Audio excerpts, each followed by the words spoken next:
Alamin ang latest weather update ngayon dito sa Sir Aris Official Weather News Today.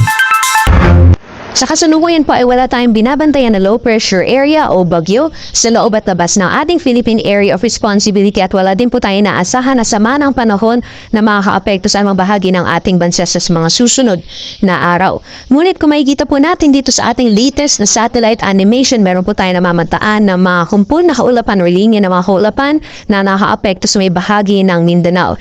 Yan po yung Intertropical Convergence Zone or ITCZ at dahil po dyan asahan po natin ang mataas na chance ng cloudy conditions sa malaking bahagi ng Mindanao area at may mga pagulan na posibilidad din ng mga pagulan mostly dito po sa may southern portions ng Mindanao. Samantalang sa nalalawig bahagi po ng ating bansa, patuloy po ang pag-iral ng easterlies. Ito po yung mainit na hangin na nagagaling sa karagatang Pasipiko at dahil po dyan magpapatuloy pa rin ang mainit na panahon lalong-lalo na pagdating ang tanghali hanggang sa hapon sa malaking bahagi po ng ating kapuluan.